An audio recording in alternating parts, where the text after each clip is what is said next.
하나님 말씀 고린도후서 5장 21절 한 절만 보고 말씀 보도록 하겠습니다. 고린도후서 5장 21절 한 절입니다. 같이 읽겠습니다.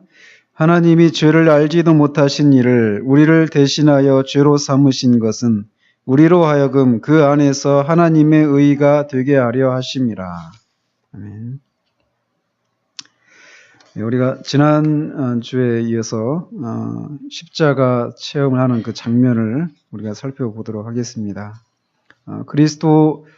크리스천이 십자가를 체험하는 그 장면, 이거는 그가 진짜 구원받은 그리스도인이 되어지는 그런 결정적인 사건이라고 말씀을 드렸습니다. 그러면서 그가 십자가를 바라보았을 때 그의 등에서 짐이 이렇게 떨어져 나가게 되었죠. 그러면서 그가 이제 그 장면, 그 속에서 눈물을 흘리는데, 그거는 복음적인 회개를 하는 데서 나오는 그런 눈물이었다. 자신의 죄에 대한 혐오, 또 뿐만 아니라 그런 자신을 향한 그 주님의 그 사랑, 주님의 고난, 이런 것들을 그가 이제 거기서 깨달으면서 그게 회개하는 그런 장면이었다라고 말씀을 드렸어요. 그러면서 이제 그 회개에는 자연적인 회개와 율법적인 회개, 또 복음적인 회개, 이런 것들이 있는데, 많은 사람들이 율법적인 회개를 한 것에 불과한데, 마치 그것이 자신이 율법적인 회개를 한 사람들에게서도 신앙생활을 하지 않았다가 신앙생활을 하는 사람이 있고, 또는 자신이 생각할 때도 나 이렇게 신앙생활을 해서는 안 되는데 이렇게 생각하다가 어떤 계기가 되어서, 어떤 계기라고 하는 것은 결국 하나님 앞에 자신이 죄인이라고 하는 것을 깨닫고 그 하나님으로부터 심판을 받을 것에 대한 깨달음이죠. 그 계기라고 하는 것이. 그러고 보니까 자신이 이렇게 신앙생활을 해서는 안 되는구나, 이걸 이제 각성을 하고 이제 제대로 하려고 하는 그런 변화들을 다 포함하는 것입니다. 자, 그런 변화를 겪었다 하더라도 그가 여전히 참된 회개를 한 것은 아닐 수 있다는 것입니다. 근데 많은 경우에 그렇게 자신의 삶에 있어서의 그런 변화가 있고 신앙에 있어서도 어떤 변화가 일어났기 때문에 자신이 구원받은 것으로 생각하는데, 그리고 그것이 진짜 내가 하나님 앞에 회개하고 예수님 믿고 구원받은 것이다 이렇게 생각하기가 쉬운데 그렇지가 않다라는 것입니다. 율법적인 회개는 그렇게 시작이 된다고 그랬어요. 하나님의 심판에 대한 두려움, 여기에서 삶의 돌이킴이 있는 것, 또 신앙에 어떤 열심을 내는 것, 이런 것들이 율법적인 회개가 있었을 때 드러나는 그런 모습들이다라고 말씀을 드렸어요. 그러나 그거는 진짜 회심한 것이 아니다. 진짜 회개는 그럼 뭐냐? 진짜 회개는 이 심판에 대한 두려움 때문에 어떤 그 하나님의 계명을 따라 살아가려고 하는 그런 삶의 변화가 일어나는 것이 아니라, 그렇게 심판받아 마땅한 자신을 향한 하나님의 사랑, 그 십자가를 통해서 하나님의 사랑을 깨닫는 것이죠. 그러면서 그렇게 하나님의 아들을 자신이 십자가에 못 박았구나 라고 하는 그 죄, 자신의 그 죄, 그리고 그 주님을, 그 하나님을 그렇게 그 십자가에 메어 달리게 하시면서까지 나를 사랑하신 그 하나님의 사랑을 깨달으면서 삶이 변화가 일어나는 것이죠. 그러니까 사랑의 동기에서 하나님의 계명을 지키려고 하는 이런 돌이킴, 이거를 진정한 회개, 참된 회개, 복음적인 회개다라고 말씀을 드렸습니다.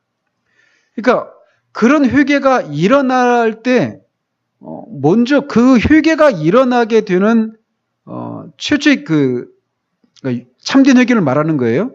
참된 회개가 일어나게 되는 결정적인 계기가 무엇입니까?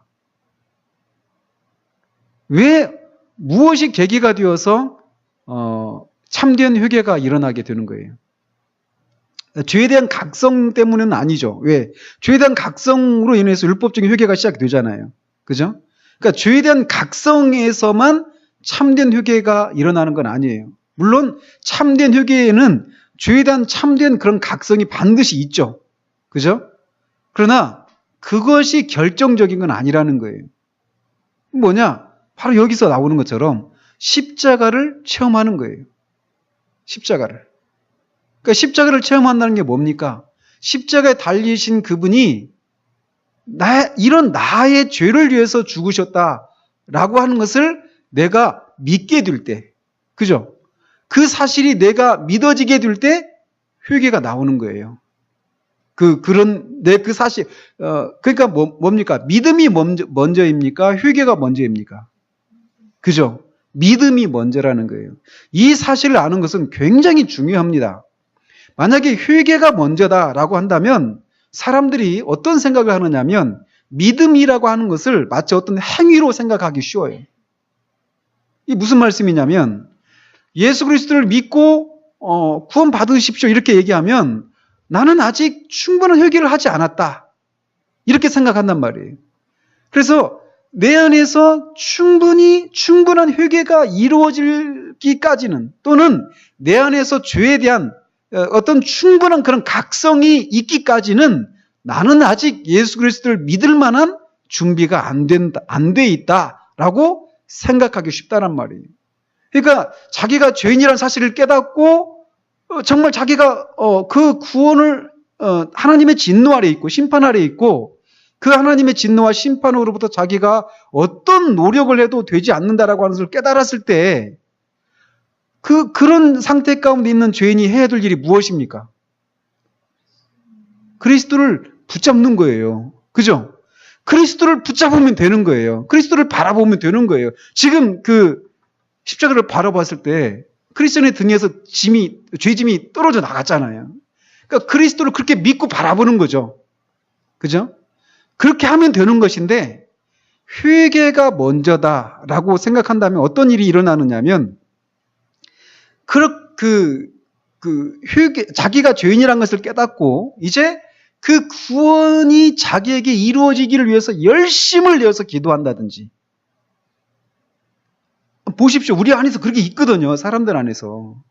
그러니까 그 구원을 받기 위해서는 어느 정도 시간이 걸려야 된다. 이 생각이 우리 가운데 있어요.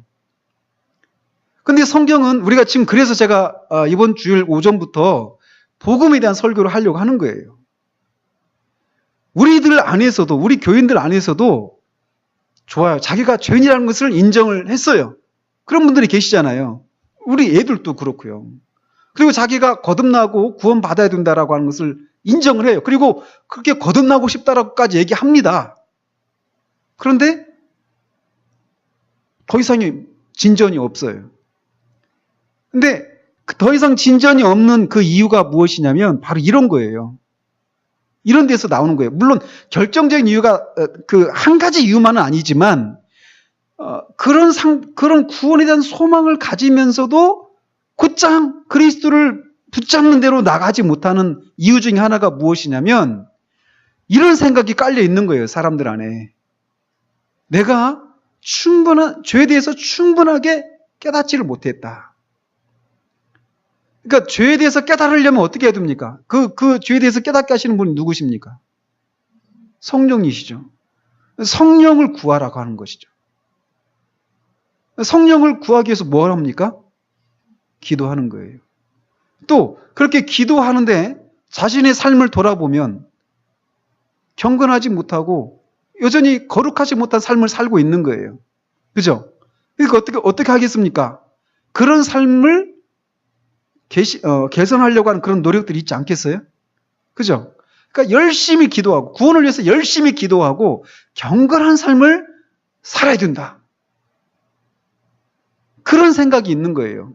그리고 내가 죄에 대해서 그런 과정을 통해 성령을 구하고 성령께서 내가 얼마나 끔찍한 죄인인지를 깨닫게 하시는 그것을 깨닫도록 하기 위해서 내가 열심히 기도해야 된다라고 하는 이런 생각들을 가지고 있는 거예요. 그러니까 즉각적으로 예수 그리스도를 붙잡지를 못하는 거예요.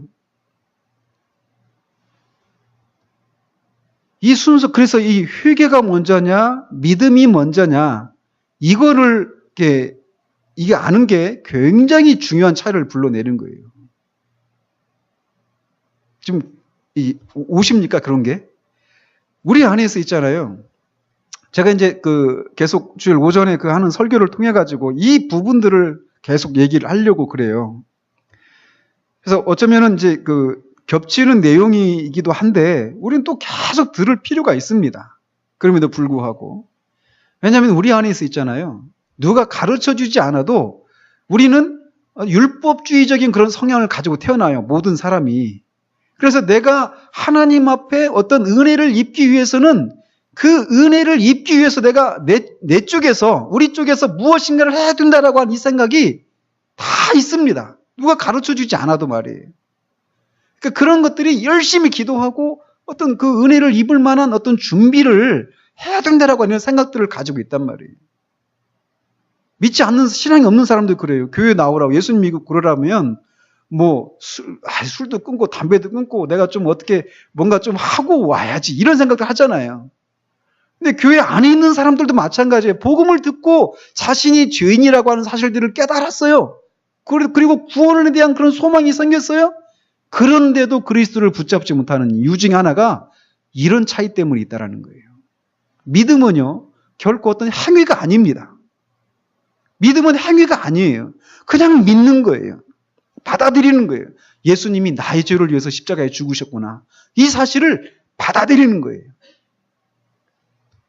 근데 이 믿음을 행위로 바꿔버리는 이런 것이 설교자에게서도 나오고 또 회중들에게서도 그런 생각들이 나온단 말이에요. 그래서 예수 그리스도를 즉각적으로 믿고 구원을 받는 이 일이 잘 일어나지 않는 결정적인 이유 중에 하나가 이거예요. 그러니까 있잖아요. 예배당에 들어올 때는 구원받지 못한 사람이었어요. 근데 말씀을 듣다가 자신이 죄인이라는 것을 깨달았어요. 그리고 자신이 정말 구원받아야 되는 존재구나. 근데 내가 스스로 구원에 이룰 수가 없구나. 그런 것까지 깨닫고 예수 그리스도를 믿으라고 하는 이 복음의 초청을 듣고 즉각적으로 예수님을 믿고 그 자리에서 구원받을 수 있거든요. 그래서 예배당에 들어올 때는 불신자로 들어왔다가 나갈 때는 구원받은 사람으로 나가는 일이 가능하단 말이에요. 근데 이런 일들이 잘 일어나지를 않습니다. 그래서 사람들 안에서 그냥 교회를 제가 오전에도 말씀드렸잖아요. 주일 오전에도. 즉 모든 사람이 복음을 듣는 즉시 그 자리에서 구원을 받아야 된다. 이걸 말하는 건 아니에요. 그런데 사람들 안에 갖고 있는 생각 중에 하나 뭐냐면 그냥 교회를 어떻게 수년 동안 다니다 보면 어떻게 하다가 어느 정도 시간이 흐른 다음에 진짜 구원에 이르는 것처럼 생각하는 경향들이 있단 말이에요. 그러나 그렇지 않습니다. 즉각적으로 구원받는 일들이 가능하고 실제로 일어나는 거예요. 오늘 이 크리스천에게서 일어나는 이것이 그런 과정을 보여주는 거예요. 사람들이 어떤 그것을 경험하는 정도의 차이는 있지만, 경험하는 정도의 차이는 있지만, 이 그리스도의 그 복음은 즉각적인 구원을 불러일으키는 그런 복음이라는 것을 우리가 염두에 둬야 됩니다. 그러면서 이 회개가 먼저가 아니라 믿음이 먼저다고 하는 거. 그러니까 내가 충분한 회개를 해야 믿을 수 있다. 이게 아니다라고 하는 것을 우리가 염두에 둬야 한다는 것이에요. 자, 그래서 이제 계속 보면 이처럼 눈물을 흘리며 십자가를 바라보고 서 있을 때 광채를 바라는 세 사람이 그에게 다가와 평안할지어다 하고 인사를 했습니다. 그러면서 인사만 한 게 아니라 이제 그 사람에게 세 가지 얘기를 해주죠. 첫 번째 사람은 당신의 죄는 사함받았습니다 라고 말해 주었고, 두 번째 사람은 크리스천의 더러운 누더기 옷을 벗기고 깨끗한 새 옷으로 갈아입혀 주었고, 세 번째 사람은 크리스천의 이마에 표를 달아주면서 봉인된 두루마리 한 개를 그에게 건네 주었습니다. 그는 크리스천에게 길을 가면서 두루마리에 적힌 내용을 읽고 천국문에 이르렀을 때 그것을 제시하라고 말해주고는 함께 떠나가 버렸습니다. 자, 그 세 사람이 크리스천에게 전해준 것이 무엇인가 이제 하나씩 살펴보면, 7번에 보면 첫 번째 사람이 준 것은 무엇입니까? 이렇게 물으니까 마가복음 2장 5절에 내 죄사함을 받았느니라 이거를 이제 말하려고 이 본문을 선정을 하셨는데 좀 적절한 그런 본문은 아닌 것 같습니다. 자, 먼저 이 첫 번째 사람이 이 크리스천에게 해준 말은 죄가 용서받았다라고 하는 선언이에요. 죄 용서함의 선언이었습니다. 자, 십자가를 바라봤어요? 근데 지난주에도 말씀드렸죠. 십자가를 바라본다라고 말할 때 그거를 믿는 것을 포함한다라고 말씀을 드렸어요. 그래서 이렇게 십자가를 바라본다라고 할 때 제가 언젠가도 몇 번 예화로 말씀을 드렸던 내용이긴 한데 제가 어렸을 때 한 초등학교인지 중학교인지 정확히는 모르겠습니다. 혹시 헛간이라고 하는 곳을 아십니까? 헛간? 농기구나 이런 거 집어넣는 거 있잖아요. 시골에 보면. 저희 집에, 시골집에도 헛간이 있었거든요. 근데 이제 그때 제가 마당에 있었어요, 마당에 있었는데, 왜 그랬는지는 모르겠지만 아무튼 제가 손에 막대기를 들고 있었거든요. 뭐 하고 있었는지는 모르겠어요. 근데 아무튼 손에 막대기를 갖고 있었는데 헛간 쪽에서 갑자기 막 찌직 하면서 그 소리가, 이 쥐의 비명 소리가 들렸어요. 쥐도 비명 소리가 있겠죠. 그죠? 막 섬뜩하잖아요. 쥐 막 찌직 하고 그 비명 소리를 내는데, 딱 보니까 이 쥐가 있잖아요. 되게 큰 쥐였어요. 제 한 20cm는 좁게 될 것 같은, 등치가 큰 쥐였는데, 그 쥐가 피를 막 흘리면서 저한테 막 다가오고 있었어요. 그리고 헛간 쪽에 보니까 족제비가 이 뒷발로 딱 서가지고 저를 한번 보고 쥐를 보고 이렇게 있는 상황이었어요. 그러니까 어떤 상황이었느냐. 족제비가 그 쥐를 잡았어요. 물었어요. 가지고 막 피를 이제 잡힐 상황인데 그 상황에서 그 족제비가 탈출을 한 거예요. 쥐가. 피를 막 질질 흘리면서 저한테 다가오는 거였어요. 평상시 같으면 쥐가 사람한테 옵니까? 사람 소리만 나도 숨는 게 쥐인데, 쥐하고 막 섞여가지고. 근데 이 쥐가 이제 쪽제비한테 잡히면 죽잖아요. 근데 그런 상황에서 저한테 살려달라고 온 거예요. 막 피를 흘리면서, 줄줄 흘리면서 막 옹고주춤 하면서. 제가 막대기를 들고 있었단 말이에요. 근데 저는 그때 저를 바라봤던 그 쥐의 그 눈, 이거를 지금도 상상합니다. 우리는 그 쥐의 마음, 이런 걸 우리가 마음이라고 부르진 않지만, 어쨌든 그때 그 쥐, 마음이라고 부를 수밖에 없잖아요. 그때. 그 쥐의 마음이 뭘까요? 저를 바라보는 그 마음이. 살려주세요. 이거 아니겠어요? 그죠? 그러니까 십자가를 바라본다라고 하는 것이 바로 그런 마음이라는 거예요. 쥐가 저를 바라보는 거. 그러니까 그 상황에서는 제가 아니면 쥐가 살아날 수 있는 방법이 없습니다. 제가 거기서 막대기로 쥐를 때려서 죽일 수도 있고, 그 발로 쥐를 차가지고 쪽제비한테 차버릴 수도 있잖아요. 근데 그 상황에서 쥐가 할 수 있는 게 뭐냐? 저한테 진짜 그야말로 애절한 마음으로 저를 막 간절하게 바라보는 거예요. 그 심정인 거죠. 그 심정. 십자가를 바라본다라고 하는 것은 바로 그런 거라는 거예요. 우리가 그런 심정으로 바라보는 거잖아요. 예수 그리스도의 그 십자가를. 근데 왜 그 십자가를 바라보는 것이,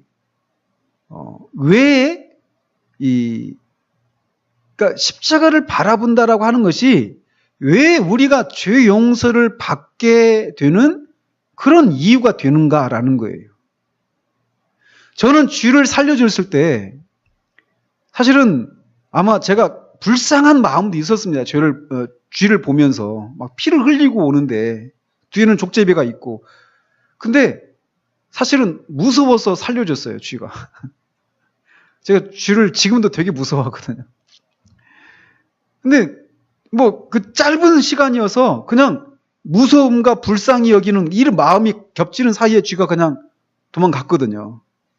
저와 그 쪽제비를 피해서 막 도망갔어요. 근데 그 쥐가 저를 바라봤을 때 쥐가 살았잖아요?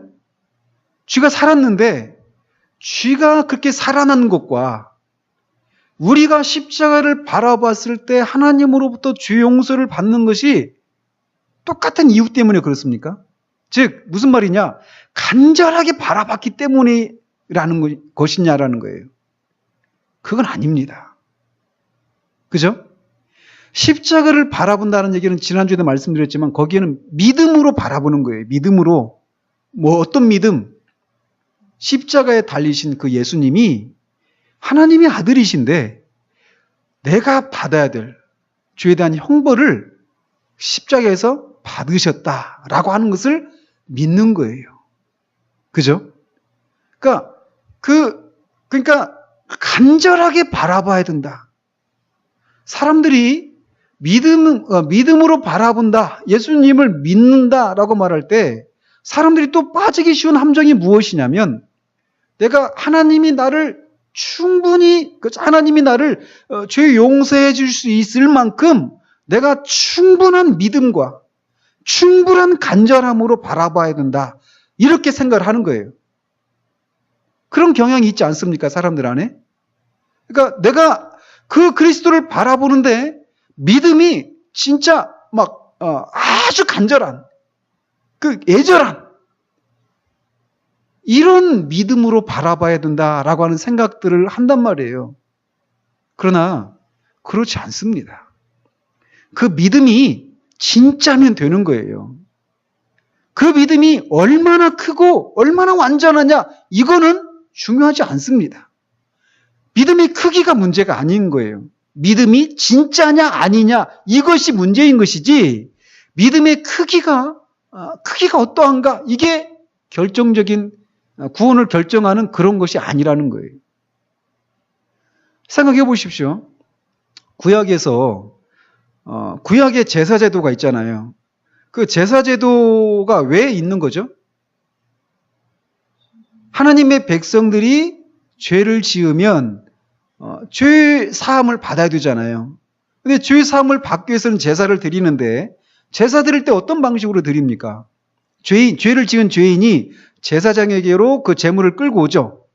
그래가지고 그 제물한테 그 죄를 지은 사람이 어떻게 하고 그 제물을 잡습니까? 그 제물에다가 손을 얹죠. 근데 생각해 보십시오. 그 제물 머리에다가 손을 얹는데 손을 얹는 사람이 이 뭐 직각을 딱 맞춰서 해야 됩니까? 아니면 이 90도로 딱 맞춰야 됩니까? 이 그 손을 얹는 그 행위가 얼마나 하나님이 요구하시는 것에 맞아 떨어져야 그 죄인이 용서를 받는 것일까요? 그건 아니겠죠. 죄인이 그 제물의 머리에 손을 얹을 때 그 의미는 내가 죽어야 되는데 이 제물이 나 대신 죽는 것이다. 즉 나의 죄를 이 제물한테 어떻게 하는 거예요? 내 죄를 전가하는 거잖아요. 그죠? 근데 이 전가하는 행위가 그 제물에다가 손을 얹는 거란 말이에요. 그죠? 그러니까 그 구약의 죄도 용서를 받는 게 뭐냐면 제사 그 자체를 통해서 용서받는 것이 아니라 내가 죽어야 되는데 나를 대신해서 제물이 죽는 이 오실 메시아에 대한 예표란 말이에요. 그게 그림자란 말이에요. 대속의 그 죽음을 예표하는 거란 말이에요. 근데 이 사람이 죄인이 그 제물의 머리에다가 얼마나 손을 잘 얹어야 어떻게 얹느냐에 따라서 이 죄를 용서받고 안 받고 이런 게 아니잖아요. 그가 내가 죽어야 되는데 이 제물이 나 대신 죽는다라고 하는 그 믿음 있잖아요. 그 믿음으로 손을 얹으면 용서를 받는 거예요. 그죠? 그러니까 그런 것처럼 믿음의 크기에 의해서 우리가 용서를 받고 안 받고 하는 것은 아니다라는 것을 우리가 알아야 한다라는 거예요. 이 예화도 한번 제가 말씀을 드렸었어요. 옛날에 있잖아요. 옛날 얘기인데 제가 초등학교 때 어떤 그 동화책 같은 비슷한 책에서 읽었던 얘기예요. 한 동네에 차돌이하고 두꺼비가 살았어요. 아주 옛날 얘기죠. 근데 두꺼비는 가난한 집 아이고 차돌이는 부잣집 아들인데 둘이 친구예요. 둘도 없는 친구. 근데 차돌이가 마음이 착해요. 그래서 이 두꺼비를 어떻게 도와줄 수 없을까 이제 생각하다가 꾀를 냈는데 한 가지 꾀가 뭐냐면 이제 두꺼비한테 신통력이 있다라고 이제 자기 엄마한테 얘기를 한 거예요. 그래서 어떤 물건이 없어지면 두꺼비가 잘 찾는다. 그런 신통력이 있다. 그렇게 이제 차돌이하고 두꺼비하고 얘기 짰어요. 가지고 차돌이가 집안에 있는 어떤 물건을 숨겨요. 엄마가 아무리 찾으려고도 없죠. 그러면 차돌이가 얘기를 하는 거예요. 두꺼비가 그런 신통력이 있으니까 한번 우리 데려다가 한번 물어보자. 두꺼비한테 물어보면은 즉각적으로 찾아내죠. 왜? 다 알려줬으니까 미리. 그런 일들이 있어가지고 엄마가 두꺼비한테 이제 고마우니까 이제 뭐 곡식도 주고 하면서 그렇게 해가지고 막 살아가는 거예요. 두꺼비는 차돌이 덕분에. 근데 그 소문이 났습니다. 동화 속이니까 임금한테 그 소문이 들어간 거예요. 가지고 그런 아이가 있다라는 거예요. 신통력이 있는 뭐든지 맞추는. 가지고 끌려갔는데 왕이 밖에 나갔어요. 두꺼비를 만나기 전에 두꺼비가 궁궐 안에 들어오기 전에 밖에 나가서 어떤 것을 하고 들어왔습니다. 아무한테도 얘기를 안 했어요. 그리고는 두꺼비한테 물어본 거예요. 왕이.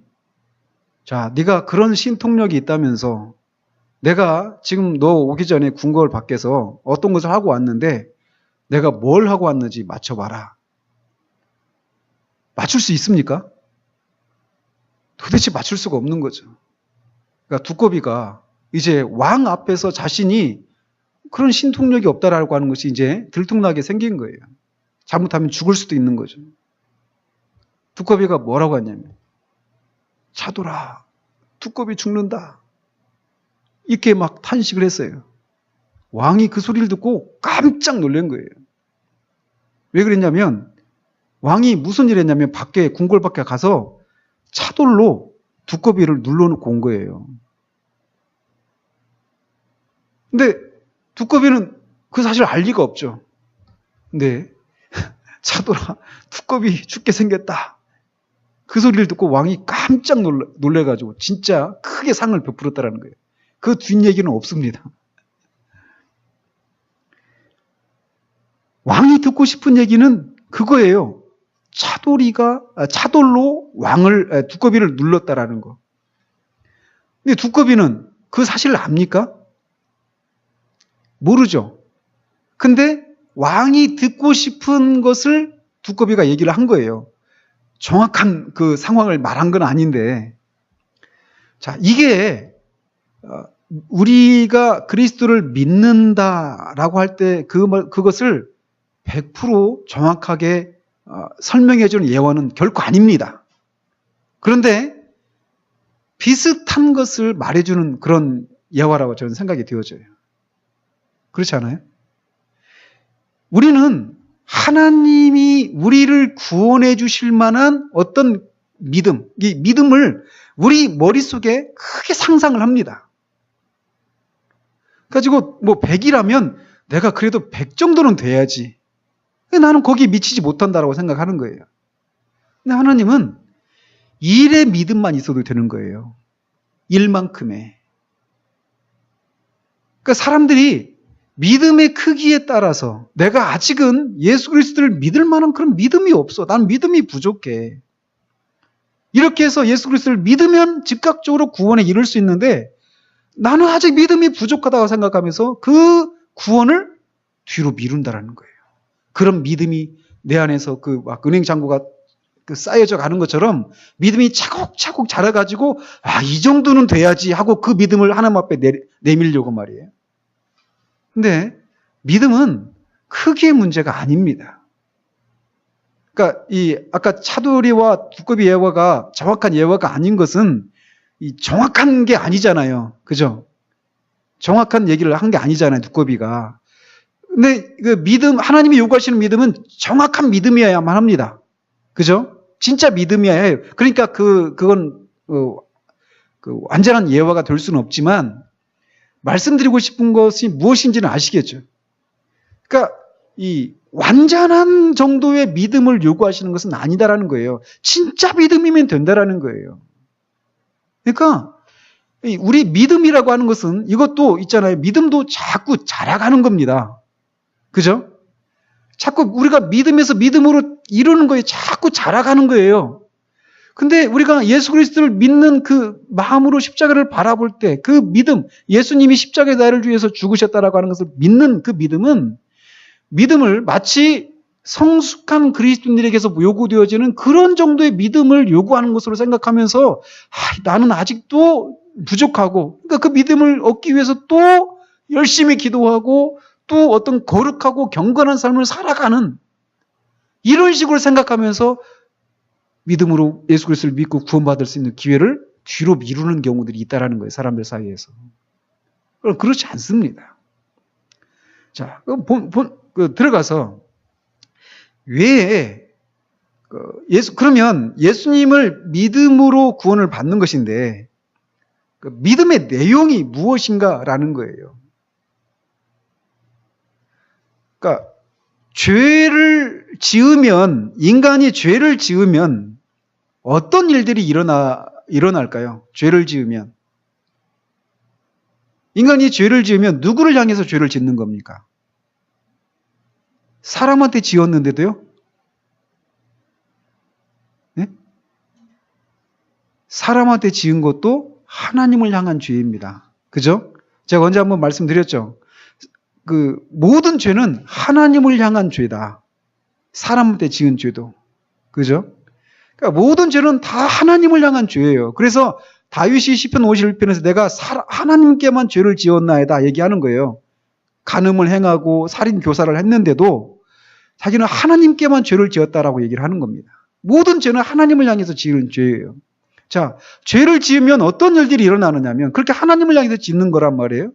그러면 그것은 어떤 것을 의미하느냐면 하나님의 공의에 대해서 우리가 빚을 지는 것과 같습니다. 빚을 지면 어떻게 돼요? 빚을 갚아야 됩니다. 하나님의 공의를 향해서 우리가 빚을 갚아야 돼요. 잘못된 것에 대한 손해를 보전하는 거니까 그거를 배상이라고 합니다. 하나님의 공의에 대한 배상이 우리에게 요구되지는 거예요. 그리고 죄를 지으면 또 어떤 일이 일어나느냐면 우리가 하나님의 공의에 대해서 빚을 갚아야 돼요. 첫 번째로는.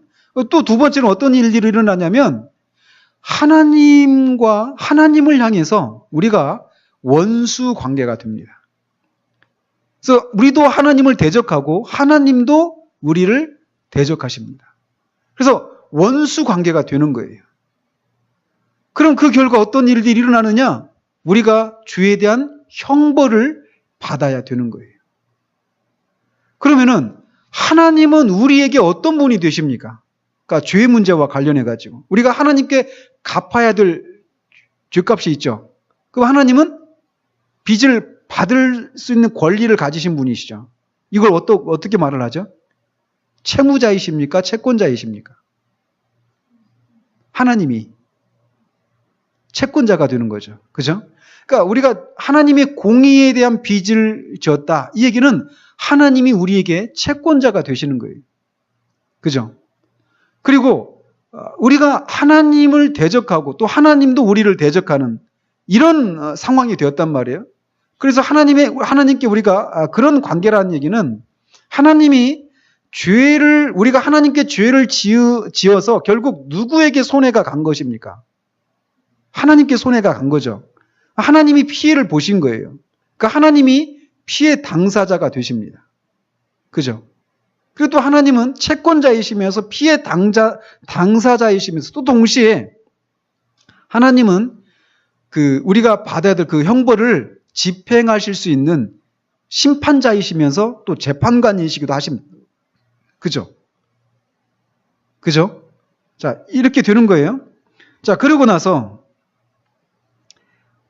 이렇게 우리가 하나님을 향해서 죄를 지었기 때문에 우리가 하나님을 향해서 세 가지 문제가 해결이 되어야 되는 거예요. 그죠? 빚을 졌으니까 빚을 갚아야죠. 하나님의 공의에 대한 빚을 갚아야 됩니다. 또 우리를 향해서 하나님이 대적하신단 말이에요. 하나님 우리를 향해서 진노하고 계셔요. 그럼 우리가 어떻게 해야 됩니까? 그 진노를 달래야죠. 그죠? 하나님의 진노를 달래드려야만 합니다. 그리고 또 하나는 우리가 그 죄의 형벌로부터 죄 용서를 받아야 되는 거예요. 그죠? 그것을 위해서 예수님이 오신 거예요. 그래서 예수님이 우리를 대신해서 보증인이 되십니다. 채권에 대한 보증인. 우리 연대보증 쓰잖아요. 그죠? 우리가 빚을 졌는데 못 갚으면 연대보증인이 어때야 돼요? 그 빚을 대신 갚아주죠. 그런 것처럼 예수님께서 우리가 하나님의 공의에 대한 그 빚을 졌는데 예수님이 보증인이 되셔서 그 죄를 갚아주신 거예요. 무엇으로? 죄에 대한 형벌로 죽으신 것이죠. 그죠? 그의 죽으심으로 하나님의 공의에 대한 이 빚을 예수님이 갚아주셨습니다. 그래서 예수님은 우리의 보증인이 되셔요. 또 하나님과 우리 사이에 그런 대적, 원수 관계이기 때문에 하나님 우리를 향해서 진노하고 계시죠. 또 우리도 하나님을 향해서 대적하는 마음이 있죠. 우리와 하나님 사이에 뭐가 필요하다고요? 그럼 뭐가 필요합니까? 그 진노를 달랜다. 이 얘기는 또 다른 말로 화해가 이루어져야 되죠. 화목이 이루어져야 돼요. 그 화목을 하는 행위를 뭐라고 말하냐면 중보자라고 말합니다. 중재자 또는 중보자라고 얘기하는 거예요. 자, 그리고 우리가 그 죄에 대한 형벌을 받아야 되잖아요. 죄에 대한 형벌을 받아야 되는데 그거를 위해서 예수님이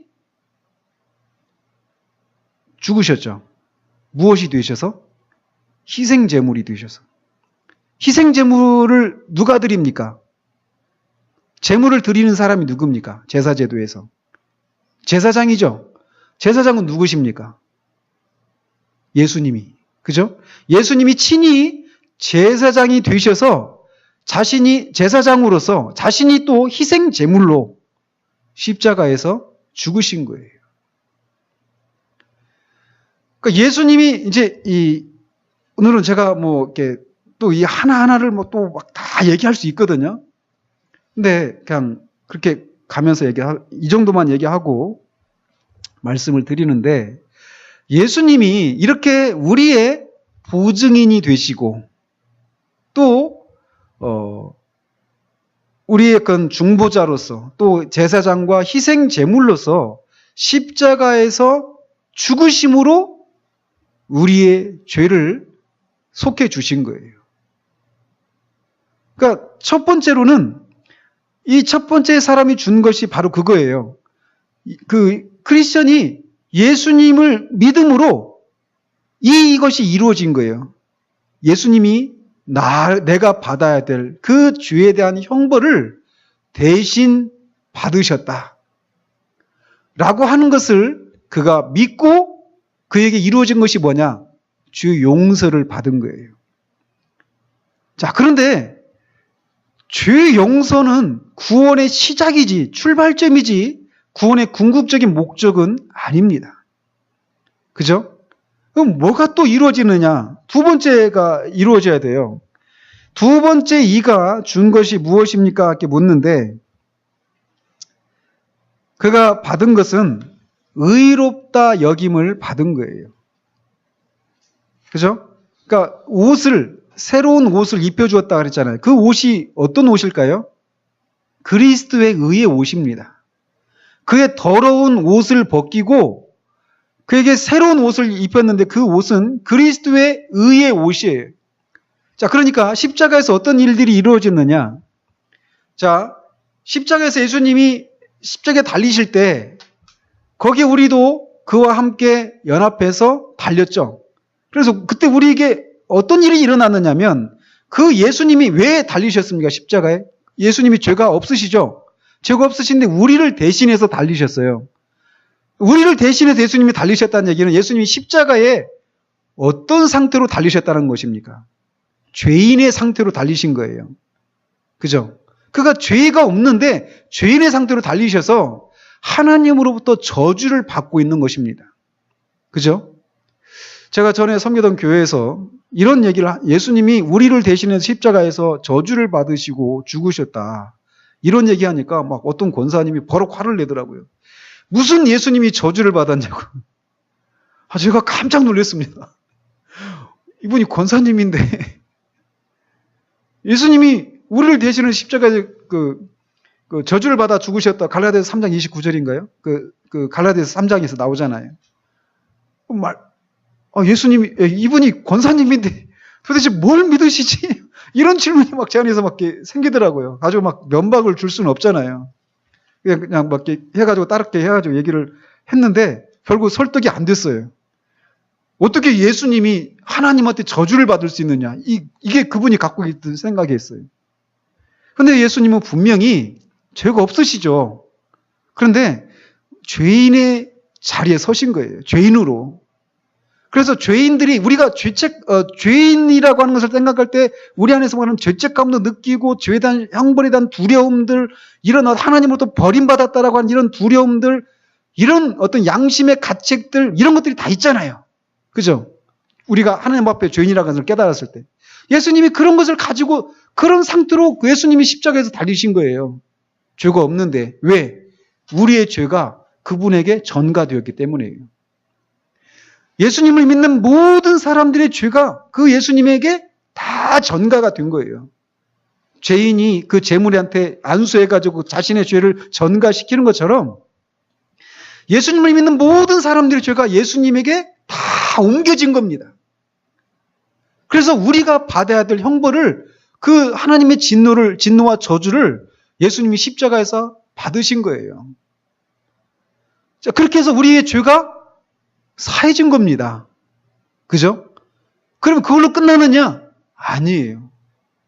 우리는 예수님에게 죄를 넘겨줬는데 예수님은 또 예수님 쪽에서 우리에게 뭔가 또다시 어떤 것이 전가가 됩니다. 옮겨오는 거예요. 그게 뭐냐? 의예요. 의. 예수님이 우리에게 주신 의는 뭐냐면 예수님이 우리를 대신해서 하나님의 율법을 지키신 것에 대한 대가입니다. 율법은 두 가지를 요구한다고 그랬죠. 소극적인 그런 측면과 적극적인 측면이 있다. 율법의 그 요구는. 제가 다 오후 예배 때 로이존스 교리 강좌하면서 말씀을 드렸던 내용들입니다. 충분히 잊으셨죠? 이거 작년 얘기니까 다 잊을 만합니다. 율법은 두 가지를 우리에게 요구해요. 율법을 지키지 않으면 반드시 어떻게 해야 됩니까? 형벌을 받아야 됩니다. 그게 율법의 소극적인 요구예요. 율법은 그렇게 하면 끝납니까? 아니에요. 율법은 반드시 지켜져야만 합니다. 왜? 율법을 내신 분이 하나님이시기 때문에 하나님이 율법을 내셨는데 그것을 지키지 않으면 사람들이 하나님, 난 정말 그 정도로 우리가 지킬 수 없습니다. 그러냐? 그럼 내가 좀 낮춰주마. 이렇게 하시면 하나님의 공의가 훼손이 되는 거예요. 그렇기 때문에 그 하나님의 그 공의의 요구인 율법은 반드시 완전하게 지켜져야 됩니다. 항상 모든 것이 지켜져야 되는 거예요. 근데 우리가 지킬 수가 없죠.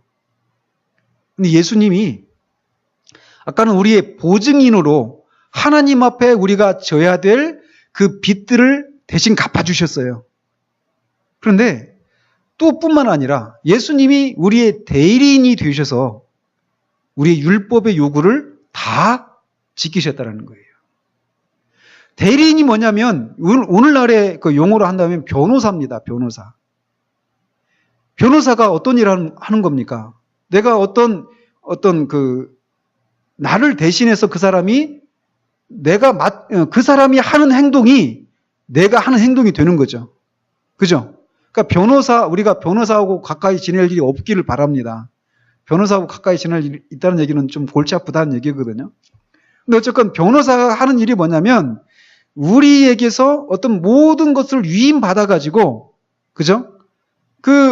내가 상대해야 될 그 소송인, 그 고소인을 그 사람이 대신 그 모든 업무를 다 봐주는 거예요. 그래서 그 소송인이 변호사한테 어떤 돈을, 보상금을 줬다. 그러면은 내가 받은 겁니다. 그죠? 그러니까 변호인이 하는 행위, 그 모든 것이 내가 하는 거예요. 그게 바로 변호인이고 대리인인 것이에요. 그런 것처럼 예수님이 우리의 대리인으로서 율법을 지키시는 일을 하신 거예요. 율법을 지키신 일뿐만 아니라 보상 이런 것에서도 대리인의 그런 역할로 서신 것이죠. 그래서 예수님이 하신 것은 바로 우리가 한 것이다라고 하나님과 예수님 사이에 언약이 맺어진 거예요. 그 언약에 따라서 예수님께서 우리를 대신해서 죄의 형벌을 받으시고 율법의 적극적인 요구인 율법을 다 지키신 거예요. 그리고 그렇게 해서 우리를 대신해서 십자가에 죽으셨기 때문에 죄에 대한 형벌이 다 사라졌고, 그래서 죄 용서를 받았을 뿐만 아니라 우리에게 여전히 어떻습니까? 우리가 이 얘기를 해야 되겠네요. 자, 우리가 예수님을 믿고 죄 용서를 받았잖아, 믿을 때. 근데 그때 우리는 거룩한 사람입니까? 우리가 하나님 보시기에 우리가 죄 용서를 받을 만한 그런 자격이 있는 사람으로 보이십니까? 하나님 보시기에? 우리 자신만 볼 때. 그렇지 않아요. 그러니까 사람들이 예수님을 믿으면 죄 용서를 받는다라고 말할 때 또 사람들이 힘들어하는 요소 중에 하나가 무엇이냐면, 내가 이렇게 여전히 이렇게 불결하고 내가 지은 그런 죄들이 있는데 이런 나를 하나님이 죄 용서를 해주신다고요? 그런데 그렇다라는 거예요. 그래서 불의한 자들을 하나님이 용서해 주신다고 하잖아요. 일을 하지 아니할지라도 경건하다고 여기는 받는 자들의 복에 대해서 다윗이 얘기하잖아요. 복음이 바로 그런 것이라는 거예요. 내 자신을 바라보면 나는 여전히 죄를 지었고 심지어는 죄를 짓고 있을 수도 있습니다. 그런데도 예수님이 그런 나를 위해서 십자가에서 다 죽으셨다. 그래서 죄에 대한 형벌을 다 지셔서 하나님이 더 이상 나에 대해서 죄에 대한 그런 보상을, 하나님의 공에 대한 이 보상을 나한테 요구하시지 않는다. 그것을 믿을 때 하나님이 우리를 죄 용서해 주신단 말이에요. 자, 근데 죄 용서를 받았어요. 근데 여전히 우리는 실제적인 측면에서 어떻습니까? 실제적인 측면이라는 말을 쓰면 안 되겠네요. 자, 우리는 여전히 이런 생각을 해보십시오. 죄는 용서받았어요. 그런데 하나님과 우리 사이에 여전히 어떤 관계가 있어요? 이거 한번 보십시오.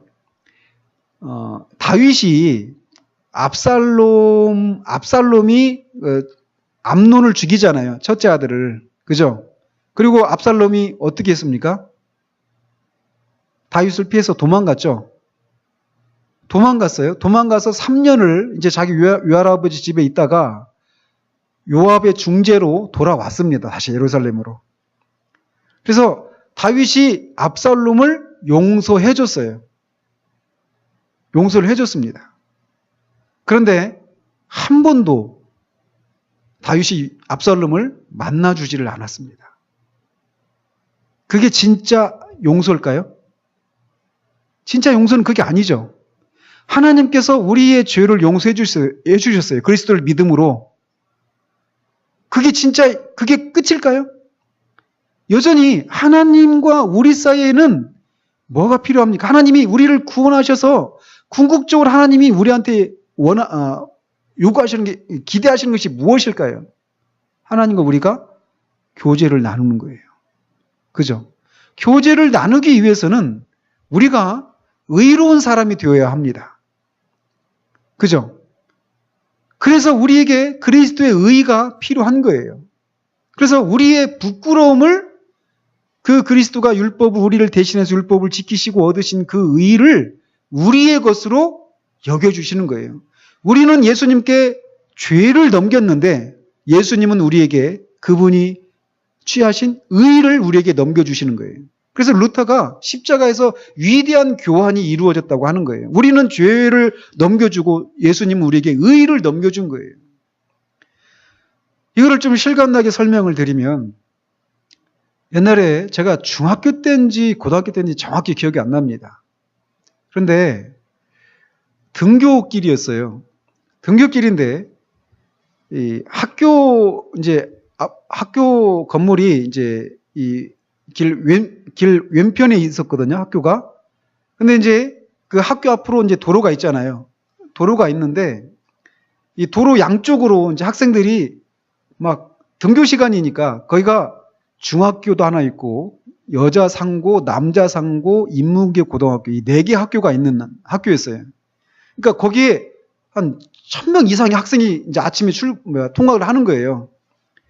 그 아침에 그 통학을 하는데 어떤 제가 볼 때는 약간 정신이 좀 이상한 아줌마였던 것 같아요. 어떤 아줌마가 머리는 완전히 막 떡이 졌어요. 막 산발이 되었고 빨가벗었습니다. 그런데 담요 있죠, 군용 담요. 그 군용 담요 하나를 이렇게 몸에 걸치고 수백 명, 1000명 이상의 되는 학생들이에요. 거기를 지나가는 거예요. 학생들은 학교로 가고 있는데 이 아주머니는 학교 쪽에서 이제 막 시내 쪽으로 막 가려고 거기 오는 거예요. 얼마나 그 아주머니가 만약에 정신이 온전한 사람이라면 그렇게 못하겠죠. 그죠? 근데 정신이 이상하신 분이었던 것 같아요. 만약에 그 아주머니가 정신이 온전한 분이라고 생각해 보십시오. 그 아주머니가 얼마나 큰 부끄러움을 느꼈을까요? 그런 상태로 거기를 지나간다고 하는 게. 그 아주머니에게 필요한 게 뭘까요? 옷이잖아요. 그죠?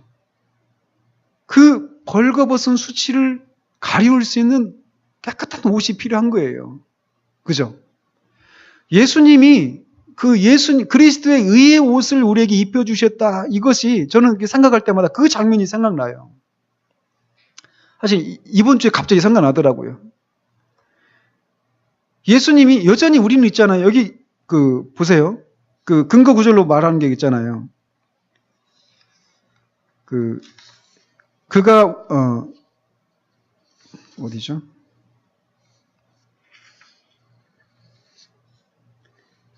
임금이 손님들을 보러 들어올 때 거기서 예복을 입지 않은 한 사람을 보고 이게 있잖아요.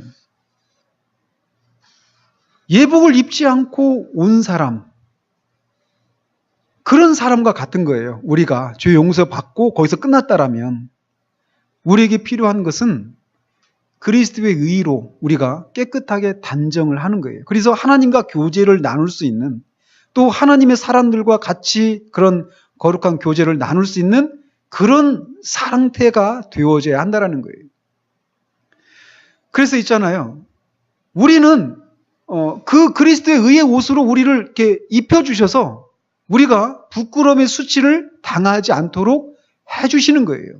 물론 거기에는 영생을 주신다라고 하는 이런 것도 있습니다. 그리고 뿐만 아니라 이거 더 적극적으로는 그리스도의 의의를 우리에게 전가시켜 주셨다. 이 얘기는 우리가 하나님의 자녀가 되었다라고 하는 것도 포함이 됩니다. 그래서 그리스도께서 이루신 것들을 우리가 이룬 것처럼 우리가 하나님 앞에 요구할 수 있도록 하는 것까지 포함이 되는 거예요. 그러니까 하나님이 우리를 구원해 주셨다. 이 얘기는 단지 죄 용서를 해 주셨다라고 하는 그런 의미가 아닌 거예요. 그뿐만 아니라 9번에 보면 그의 이마에 표식한 것은 무엇을 의미합니까? 세 번째 사람이 이마에 표시를 해줬죠. 그래서 근거 구절로 성령의 인침에 대한 얘기를 하는데 이 얘기를 이제 존 번연 이제 존 버년이 이런 생각을 하는 것인지 아니면 이 문제집 내신 분이 김홍만 박사님이시라고 하는 분인데 김홍만 박사님이 이렇게 생각하시는 것인지는 잘 모르겠습니다. 여기에서 이 세 번째 사람이 그 크리스천 이마에 이제 표식을 해주셨는데 그게 성령의 인치심을 말하는 것이다 라고 얘기하고 있어요. 그래서 성령께서 영혼에 강한 영향을 주어서 하늘의 유업의 권리가 있음을 확신시켜 주시는 것이다 이렇게 얘기를 하고 있습니다. 그래서 성령께서 하늘 유업을 얻을 것에 대해서 증거하심으로 그 영혼은 그것에 대해서 확신을 갖는 것이다 이렇게 얘기하는데 우리가 지금 오후 예배 때 주일 오후 예배 때 지난주부터 성령의 세례와 성령 충만에 대한 것을 살피고 있죠. 그 뒤에 보면 성령의 인침에 대한 것도 있습니다. 그때 이제 더 얘기를 할 건데 저는 이제 이 성령의 인침은 예배서 1장 13절 이렇게 되어 있어요. 여러분들 찾아보셨죠? 그 안에서 너희도 진리의 말씀 곧 너희의 구원의 복음을 듣고 그 안에서 또한 믿어 약속의 성령으로 인치심을 받았으니 이렇게 얘기하고 있어요. 여기서 지금 이 김홍만 박사님 같은 경우는 이 성령의 인침을 그저 우리가 성령을 받은 것쯤으로 얘기를 하고 계신 것 같아요. 그래서 성령 세례에 대해서 말씀드렸잖아요. 정통적인 그런 입장이 있는 분들은 성령 세례와 어떤 것이 같다고 말씀드렸죠?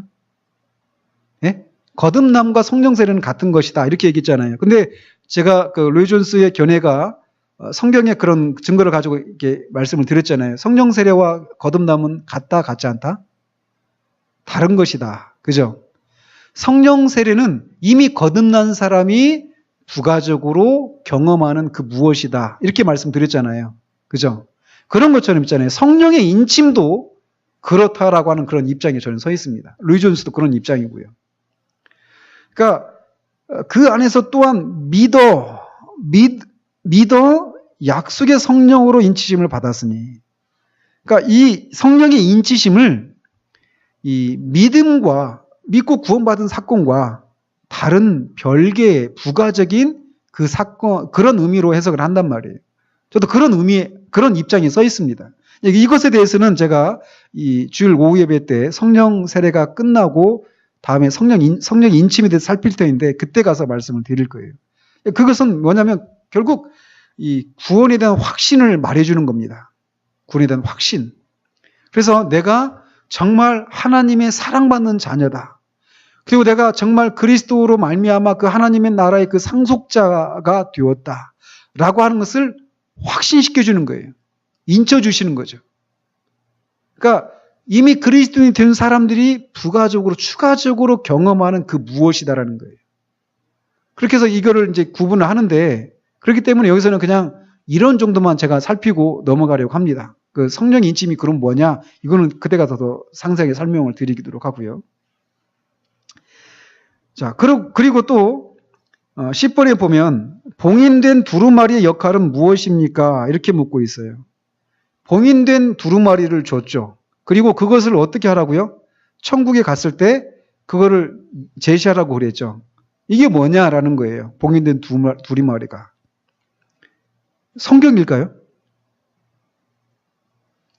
근거 구절로 베드로후서 1장 8절 9절을 얘기하고 있습니다. 이런 것이 너희에게 있어 흡족한즉 할 때 그 이런 것 앞에 뭐가 있습니까? 베드로후서 1장 한번 보시기 바랍니다.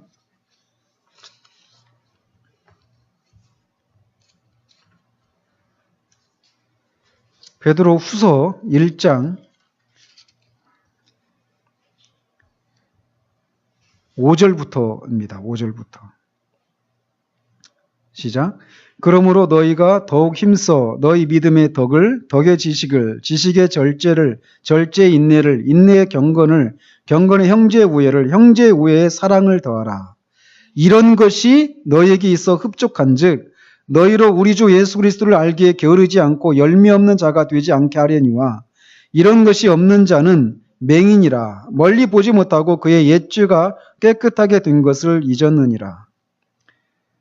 그러면서 11절에 보면 이같이 하면 우리 주 곧 구주 예수 그리스도의 영원한 나라에 들어감을 넉넉히 너에게 주시리라. 이렇게 얘기하고 있어요. 그러니까 지금 이 얘기는 뭐냐면 우리가 천국에 들어갈 수 있는 것은 어때요? 예수 그리스도를 믿음으로 말미암아 들어가는 거잖아요. 그죠? 믿음으로 말미암아 들어가는데 이렇게 앞에서 열거한 이런 지식의 절제를, 절제의 인내를, 인내의 경건을, 경건의 형제의 형제의 사랑, 이게 다 어떤 것과 관련된 것입니까? 성화의 삶이죠. 그죠? 그러니까 이런 삶이 우리 가운데 있으면 예수 그리스도 그 나라에 넉넉히 들어감을 주신다라는 거예요. 그러니까 나 예수님 믿음으로 죄 용서받고 그리스도의 의의 의식을 입고 성령의 인치심을 통해서 내가 하나님 나라의 백성이 되어서 나는 하나님 나라에 들어갈 수 있다. 그걸로 끝나는 것이 아니라 그렇게 된 자들은 어때요? 게으르지 않고 우리가 이렇게 거룩한 그런 삶을 살아가도록 우리에게 요구하고 있다는 것이에요. 이게. 그래서 그리스도인의 삶을 게으르지 않게 하고 열심히 경건의 삶을 도전해서 열매를 맺도록 하기 위한 것이라는 것이죠. 그래서 자신 안에 은혜가 있다라고 하는 것이 그 외적으로 더 풍성하게 분명하게 드러나는 그 무엇들을 가질 것을 얘기해 주고 있는 것이에요. 이런 것이 있으면 넉넉히 들어간다는 것입니다. 이미 들어가지만 더 넉넉히 들어간다는 것이에요. 아시겠죠? 한번 보십시오. 예수님의 십자가의 왼편에 달려있었던 한편 강도가, 왼편인지 오른편인지 정확히는 모르지만 아무튼 한편 강도는 그날로 주님과 함께 낙원에 들어갔잖아요. 천국에 들어갔잖아요. 그죠? 이런 예수님을 믿음으로 말미암아 들어간 거예요. 그죠? 그 짧은 대화 속에 그가 예수님에 대한 분명한 신앙 고백이 있어요. 담겨 있어요. 그리고 자신이 죄인이라는 것을 분명히 고백하고 있고요. 그러니까 자신의 죄를 고백하고 회개하고 예수님을 믿는 그 믿음이 분명히 있어요. 그래서 그가 그날 천국에 가거든요. 주님을 위해서 살 수 있는 그런 시간이 없었어요. 삶의 열매를 맺을 수 있는 그런 시간이 그에게는 주어지지 않았습니다. 그런데도 그가 천국에 갔잖아요. 그러니까 예수님 믿음으로 천국에 갔단 말이에요. 그러나 이런 삶이 있으면 넉넉히 들어간다는 것입니다. 아시겠죠? 근데 이거를 거꾸로 생각하면 안 돼요. 이런 것이 있음으로 들어가는 게 아닙니다. 아시겠죠? 믿음 때문에 들어가는 거예요. 근데 그 믿음이 이런 외적인 것을 통해서 드러날 때 넉넉히 들어간다는 것입니다. 자, 11번에 십자가에서부터 행복이 시작된다. 그 앞에 좀 읽어야 되겠네요. 자, 그러자 크리스천은 기쁨에 못 이겨서 서너 번 껑충껑충 뛰면서 노래를 부르고 길을 떠났습니다. 지금까지 난 무거운 죄의 짐을 지고 다녔다네. 그러니까 이 고백 속에서 그가 아직 이 죄사함을 경험하지 못했다라고 하면서 알 수 있죠. 그죠? 이곳에 오기 전까지는 잠시라도 내 슬픔과 고통의 짐을 벗지 못하였는데, 이곳은 얼마나 멋진 곳인가. 이곳에서부터 내게 참된 행복이 시작되려는가. 이곳에서부터 내 등에 무거운 짐을 벗어지는가. 이곳에서부터 나를 묶었던 고통의 사슬이 끊어지려나. 십자가를 찬양하라. 무덤을 찬양하라. 날 위해 수치를 받으신 그분을 찬양하라. 11번에 십자가에서부터 행복이 시작된다는 말은 무엇을 의미합니까? 근거 구절로 그 길갈에서 애굽의 수치를 떠나가게 했던 그 사건을 이렇게 얘기하고 있는데, 십자가로 인해서 모든 수치가 벗어지고 모든 결점과 흠이 덮어진 것을 말을 합니다. 그야말로 덮어진 거예요. 왜 그랬냐면 예수님이 십자가에서 나의 죄를 지고 돌아가신 것이죠. 그리고 그분이 얻으신 그 의의 옷을 우리에게 넘겨주신 거예요. 예수님이 죽으셨을 때 그걸 잘 생각해 보시면 돼요. 루터가 그런 얘기를 하잖아요. 너는 간음한 다윗이 되어라. 예수님을 향해서 하나님이 그렇게 말씀하신다는 거예요. 십자가에 달리신. 다윗이 어떻게 용서를 받았느냐면 예수님이 십자가에 대속의 은혜로 다윗도 용서를 받은 것입니다. 구약의 성도들도 다. 또는 그래서 너는 간음한 다윗이 되어라. 너는 거짓말했던 아브라함이 되어라. 너는 살인했던 모세가 되어라. 모세도 살인자잖아요. 그죠? 그런 사람이 되어서 예수님이 십자가에 죽으신 거예요. 너는 그 기생이었던 창녀였죠. 그러니까 창녀였던 라합이 되어라. 그 수가성의 그 여인처럼 남자 6명째 남자와 살고 있었던 그 여인도 여인의 입장에 되어서 예수님이 돌아가신 거예요. 간음한 현장에서 걸렸던 그 여인을 대신해 예수님이 십자가에 죽으신 것이고, 자식 교육을 실패했던 다윗, 자식들이 막 서로 죽이고 강간하고 그러잖아요. 자식 교육을 실패했습니다. 자녀를 분노하게 했죠. 다윗도. 그런 이 죄인이 되어서 예수님이 십자가에 죽으신 거예요. 그러니까 그런 것처럼 우리도 마찬가지예요. 삭개오가 막 그 예수님이 십자가에 막 모든 사람들이 다 달라붙는 거죠. 우리도 다 거기에 달라붙는 것입니다. 그와 연합하는 순간 연합한 사람 모든 사람들은 다 죄 용서를 다 받는 것이죠. 그뿐만 아니라 우리의 수치를 가리워주는 거예요. 그의 의의 옷으로. 그래서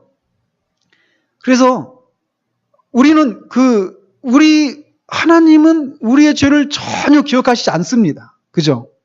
그런데 우리는 어때요? 우리는 우리의 죄를 기억하잖아요.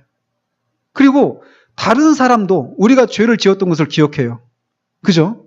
하나님은 기억하시지 않는데 사람들은 우리의 죄를 기억합니다. 그때 우리가 부끄러움을 느낄 수 있잖아요. 죄를 지었던 그 사람들을 만났을 때. 옛날에 어거스틴이 그 17살 때인가 사생아를 낳습니다. 여러분들 그 모르시죠? 성 어거스틴 해가지고 굉장히 거룩한 측면만 우리가 생각하는데, 그가 예수님을 정말 그 예수님 믿고 구원에 이르기까지 그는 사생아도 낳습니다. 17살 때인가. 마녀기도에 빠져가지고 그 사생아도 낳고 그렇습니다. 근데 그가 어느 날 예수님 믿고 이제 구원받고 길거리를 가는데, 그때 그 어거스틴과 같이 동거했던 여자가 반가워가지고 어거스틴 하고 막 이제 막 부르면서 따라왔다라는 거예요. 어거스틴이 그렇게 얘기했다고 그러잖아요. 당신이 알고 있는 어거스틴은 이미 죽었어. 나는 다른 새 사람이 되었다라고 얘기를 했다고 그래요. 정확한 말을 옮기는 건 아닌데 그런 내용으로 말을 했다라는 것이죠. 우리가 사람들은 하나님은 우리의 죄를 기억하지 않는데 우리 양심이 또 우리의 기억은 남아있단 말이에요. 그리고 사람들도 그런 얘기를 한단 말이에요. 근데 그때 그 수치 있잖아요. 그것을 예수님께서 다 가리워 주셨다는 거예요. 그래서 그리스도 안에서 내가 완전히 새로운 사람이 된 거예요. 다른 사람이 알고 있는 내가 옛날에 알고 있었던 내가 아니게 만들었다는 거예요. 나를. 예수님께서. 그래서 누구든지 그리스도 예수 안에 있으면 새로운 피조물이라. 이전 것은 지나갔으니 보라 새 것이 되었더라. 라고 얘기하는 것이죠. 그래서 십자가에서 그렇게 우리의 모든 수치를 다 떠나가게 해주신 거예요. 그래서 한 번도 우리를 죄를 짓지 않은 사람처럼 여겨주시고 또 우리의 수치를 그리스도의 의의 옷으로 가리워 주시는, 거기서부터 이제 우리는 심판에 대한 두려움이 사라지죠. 당연히.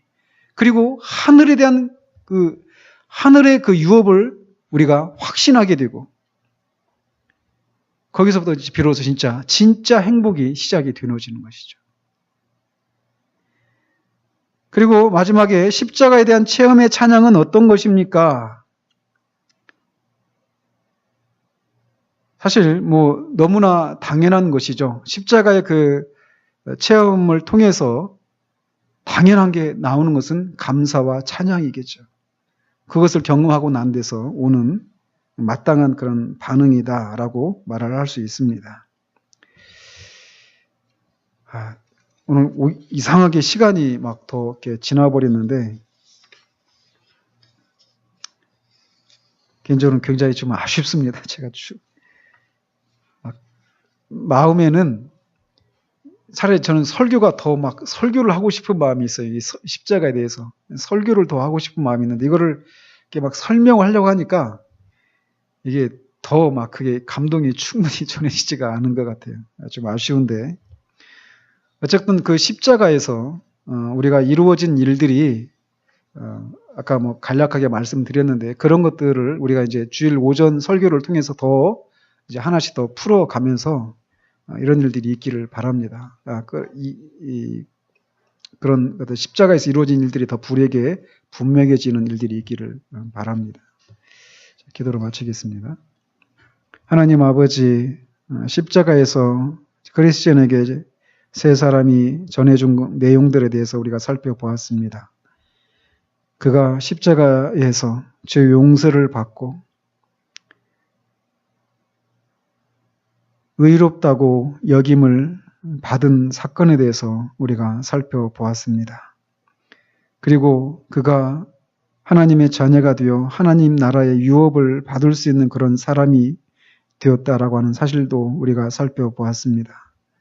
하나님 아버지, 십자가를 우리가 더 깊이 묵상하고 거기에서 이루어진 일들을 아는 일에 열심을 낼 수 있도록 주님 도와주시옵소서. 이것이 우리 신앙의 근본이고 정말 거기에서 이루어진 일들을 그것만 우리가 제대로 안다라면 우리는 이 땅에서 어떤 모습으로 살든지 정말 참된 그런 자족을 누리며 살아갈 수 있을 것입니다.